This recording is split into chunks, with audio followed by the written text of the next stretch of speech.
This is Emmy Peterson, the founder of Expat TV, as well as the Bridge Easy Relocations. I work with expats and travelers all over the world and help them to land and truly enjoy themselves in their new home. Here on Expat TV, we've had several lovely guests, and today I want to introduce you to the lovely Linda. Linda's passion is to help people build their capacity to create their own success, however they define it.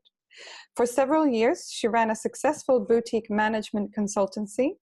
She currently teaches at a top-ranked graduate school and has authored several books, magazine articles, and multimedia resources, with lots more to come. In the past 12 months, Linda has transitioned her business to focus on coaching, speaking, and developing resources that help people apply the law of attraction to create joy, fun, and success in their life as well as in their business. Informed by science and inspired by her own experience, Linda has helped many others turn their life and business dreams into reality. In 2015, Linda published her 7th book, Beyond Positive Thoughts, Live Your Life by Design, Not Default. Welcome, Linda, to Expat TV. So welcome to the lovely Linda, who's with us on Expat TV today. Thank you so much for taking the time to be on the call with us. Oh, thank you. I mean, it's such a pleasure to be here, really, to be honest. Wonderful. And Linda, the reason I really wanted to chat to you, because not only are you a fellow expat, but you're also the queen of routines. So we're gonna cover all of that today and give our viewers some really cool stuff. And I thought I'd kick us off with a really important question that most expats will encounter, which is the whole thing about, you know, variety. You're getting so much change in a very short period of time, and how you can, why is it that we crave so much certainty in that process? What's your take on that?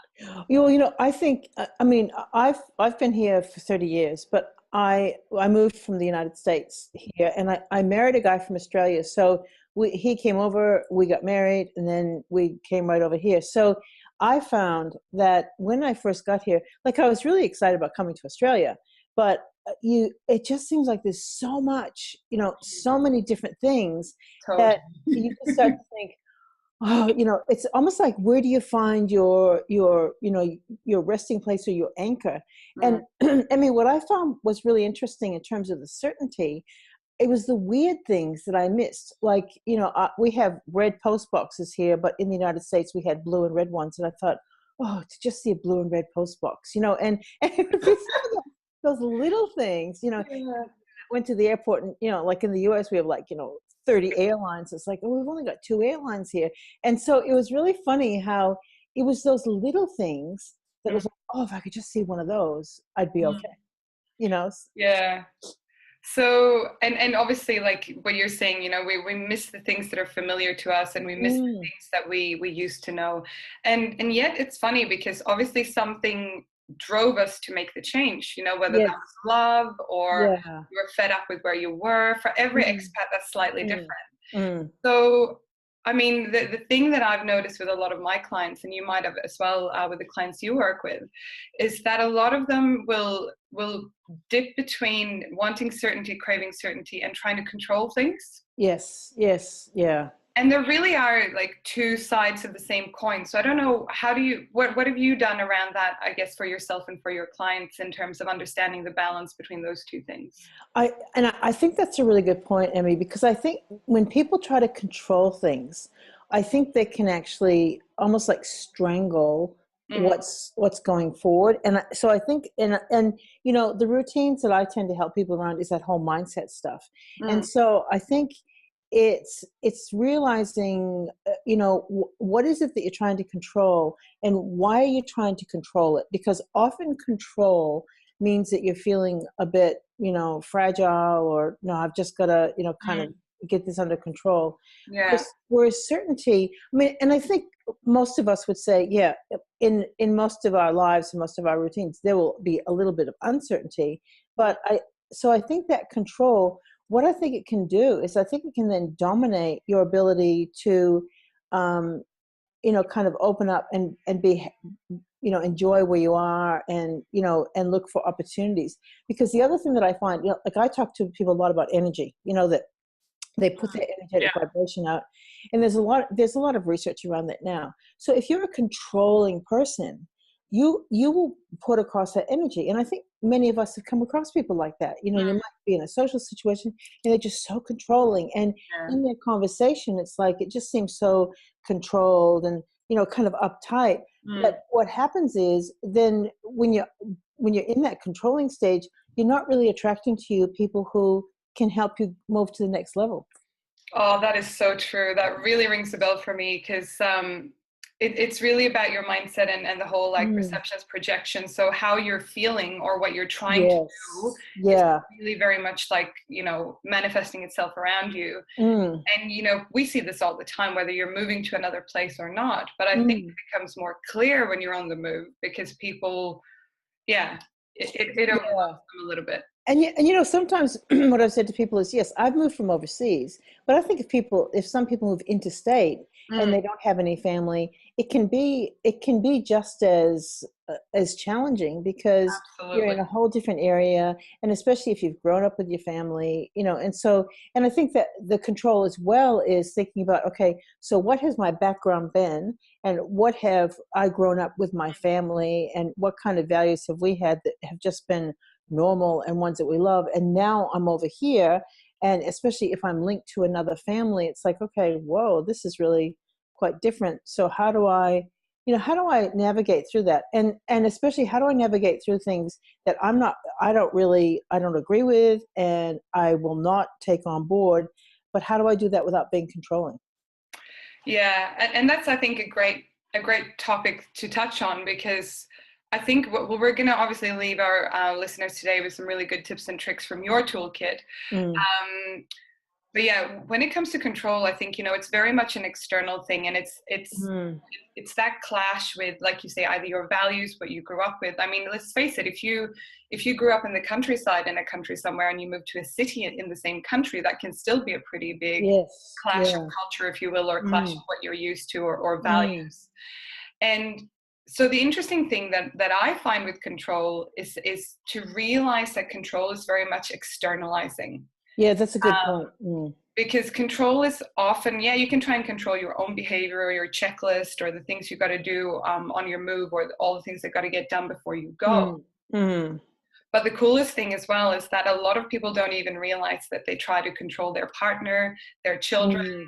their Mm. family, their workplace, Mm. you know, friendships, etc. And like you say, I think what is really important as an expat to remember is to shift gradually from the control, which is external, to that Mm. certainty inside that, okay, I've got a lot of change coming my way, but regardless Mm. what happens, I can deal with it. I can Yes. cope Yeah. with it and I can find a way. So that kind of leads us into the whole conversation about routines, which I love your work. I've read your ebooks. You know, you're doing brilliant work for people who need a bit of routines in their life. I would love your take on like how powerful can routines actually be in the context of what we're talking about today? Well, you know, I mean, I think when we think about control, I think routines kind of are a bit of a companion to that, because I think some routines can be really helpful. Hmm. Other routines can just further fuel that control, can't Yeah, they? yeah. And so I think routines, like, you know, when I first moved over here, I mean, I must say, to just give you a little bit of a background, I, when growing up in the US, I, for some reason, when I was in uni and high school, I would go to the shopping center and I think, oh man, I cannot live in middle class America. That would be so dead, you know, just be dead. And so in some ways I was ready to move overseas. So I was, you know, that was a happy new adventure and everything. But then when you come over here, you know, so there were so many things about Australia. I thought, oh, I love Australia. And in many ways, Australia was a little bit behind the US, which I felt was good, you know. So I enjoyed all that. But I think the routines, what I found for me was the daily routines probably weren't as significant as when I did finally when I got a job. And I got a job pretty quickly because I had a lot of skills that people needed. So I actually found the routine of going to work and becoming part of that community. And we were connected with a church group as well. Actually, I mean, I find that the routines for me were the ones that were becoming part of a community. Mm. because Yeah. probably the daily routines. I mean, I did do exercise and that kind of stuff, but I think it was becoming part of a community that helped me to kind of feel like I was becoming part of that. Because I think for me, if I had just done get up, get up every day, do exercise, write in my journal, and that was the routine that I found was going to help me, I think I'd still feel like, yeah, but I'm still in this strange setting, Yeah. so. Well, it's about, I think you're touching on a really key point there, because I guess it's about finding the routines that will bring you Mm, integration or an ability to be yeah, part of that community and to yes. really, Mm, find a way, because what I very often say to my clients is that everyday life is everyday life wherever you are in the world. yes, that's right. Whether you Yeah. live in Africa, Australia, Mm, Europe, mm, America, wherever you mm, live, you're going mm. to have some kind of everyday life where you eat, sleep, exercise, Yes. work, Yeah. do some kind of growth activity, etc. Mm. Because a lot of people seem to believe that, as you move overseas to another place, like all those routines will change dramatically. Yes. I don't Yeah. think that they always do. I mean, if you're a person who's Mm. into your fitness, like you touched on before, you'll bring your routines with you. Yeah. You'll go to the gym. But I think, like you say, to have routines that focus on integration and being part Mm. of something more than just you, Mm. your little family unit or whoever you're traveling with.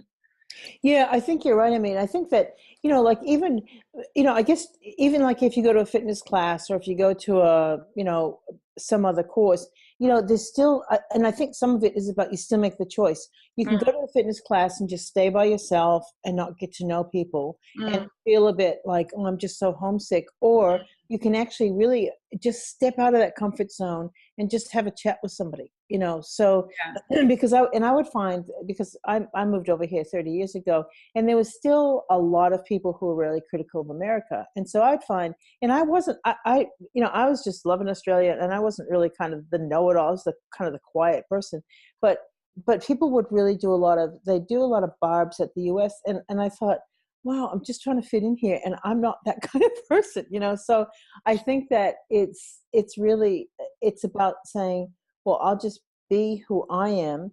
But Mm, I think also in those routines, as you're integrating, really reach out and understand, and really understand that people, there might be some different cultural contexts that people will talk to you about, mm, and yeah.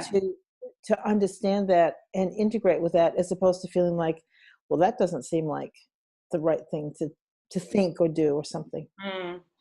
Well, I think it's ultimately about some level of acceptance, because Yes. Yeah.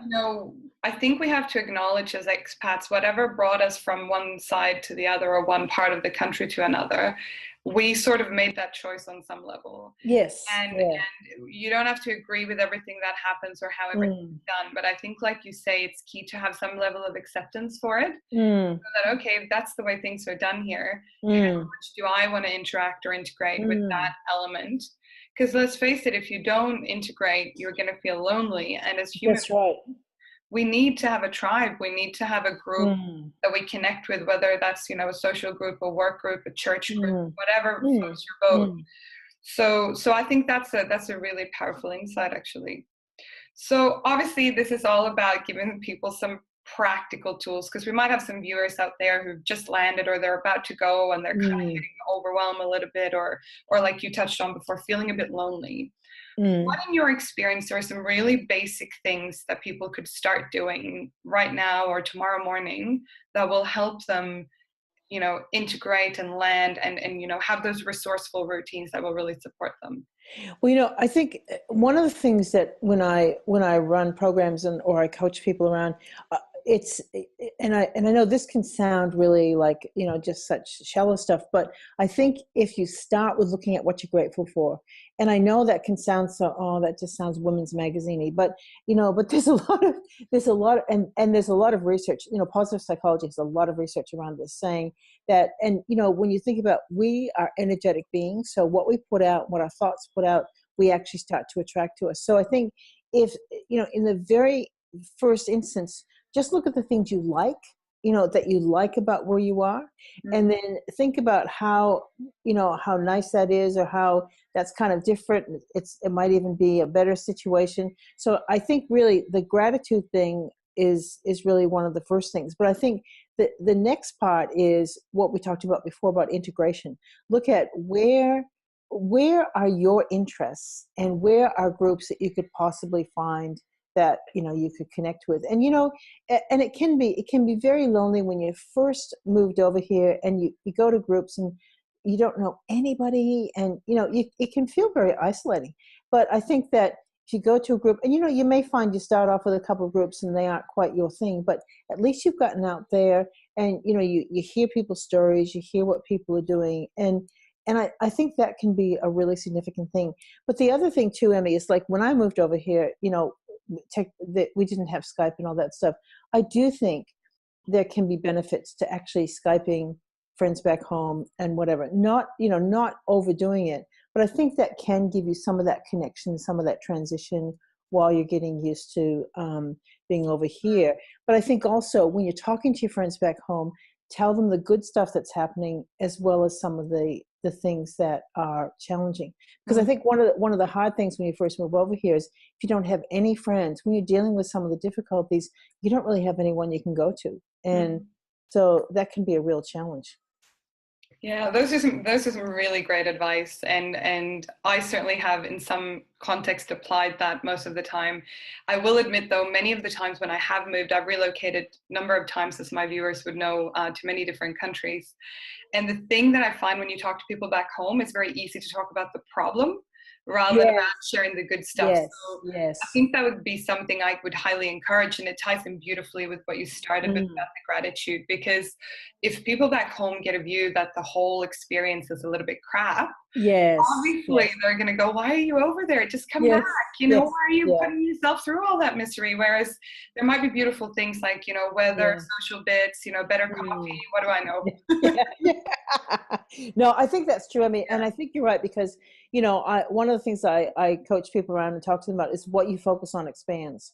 So if you you know, Skype home and you're only talking about what's not working, then that's just going to expand and you'll get off the call and just feel worse about it. So I think that's a really good point. You know, it's about sharing some of those highlights of absolutely, and celebrate a little bit as well. And, you know, very often us expats living overseas is also a great way for friends and family to come and visit us and experience the country that we're integrating into. My mom, it's really funny because I've lived in so many different countries by now, and she is not a traveler per se, but she absolutely loves that I like it because she then gets the certainty and she can come and visit me rather than having to be this explorer because she'll never be a backpacker, and that's fine. But yeah, she really loves it, and it's really nice because it's, you know, about sharing and kind of having people come visit you as well will help. Like, you know, they'll know where your normal coffee shop is and where you work and how you get to work, where the train station is, like that. The last thing I'd love to add to your really awesome tips is the simple fact that sometimes with routines, it's about the integration and the wider stuff, and sometimes it's about just getting out of bed. And what I found very useful, especially I had an experience which I have shared with my viewers before, which is when I relocated from Sweden to the UK to be with my then partner. And when I first arrived, I didn't have a job, and he was working and covering the bills and that sort of stuff. And for a short period of time, I didn't have a job. And I was actually getting pretty depressed because I'd worked all my life up to that point. So for me, it was very unfamiliar. And what I ended up doing is I just created this really basic routine where I went for a morning walk. I stopped at one place for coffee every morning. And then I came home, had a shower, got ready for the day. And those three really small things actually integrated within a matter of a week or two to be like my morning thing, so that I had something to get out of bed for. And it sounds really, you know, first world problem, like, well, what am I going to do with all of my day? But for some people, that's a reality, and you can feel very lonely. So I would really, as a segue from what you said about the integration, to just go out and see other people, even if you're just sitting at a coffee shop and not talking to anyone, you have other people around you, which I found for me was really key.